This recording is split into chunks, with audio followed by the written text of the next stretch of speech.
सभापति महोदय पूज्य गुरुजी गुरुवृंद और मोर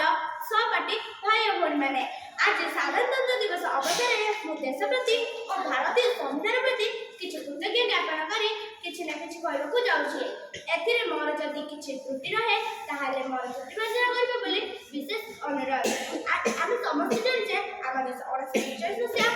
अगस्ट मास 15 तारिख दिन स्वाधीन होला किंतु भारतर स्वतंत्र आईन घोषणा बा संविधान से दिन पर्यंत प्रणीत हो नथिला समस्त अनुभव कले जेहेतु आम देश स्वाधीनता हासिल करिछि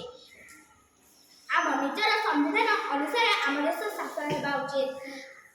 सेथिबाई संविधान प्रणयन संस्था प्रतिष्ठित होला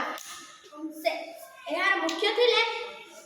राष्ट्रपुरुष भीमराव अंबेडकर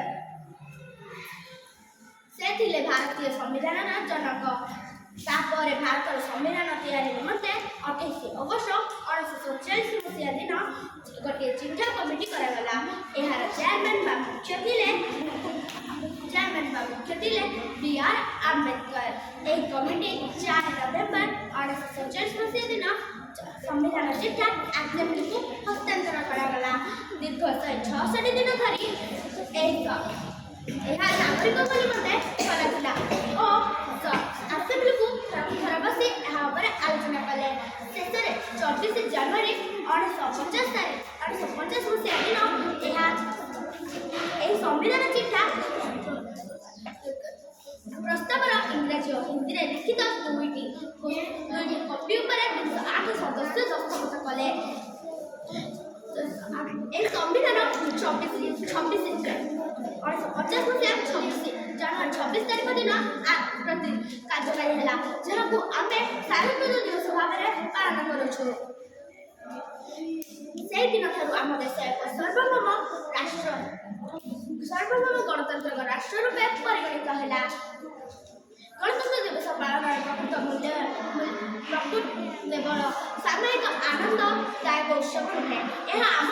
आत्मसमीक्षार दिन 140 कोटी ऊर्ध भारतीय जो दिन एक मन एक प्राणदायी देश प्रणपात कर देशर उन्नति आगे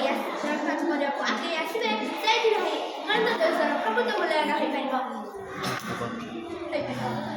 आज छात्र कालीर नागरिक आज आम शपथ नेबा जो महापुरुष अक्लांत चेष्टा गभीर उद्दीपना और प्रगाढ़ देशप्रेम जो आज आम स्वाधीन भारत नागरिक होते नीति आदर्श आम अनुप्रेरित हो आम देश को एक महान देश एति कही मो वक्तव्य शेष कर जय हिंद वंदे उत्कल।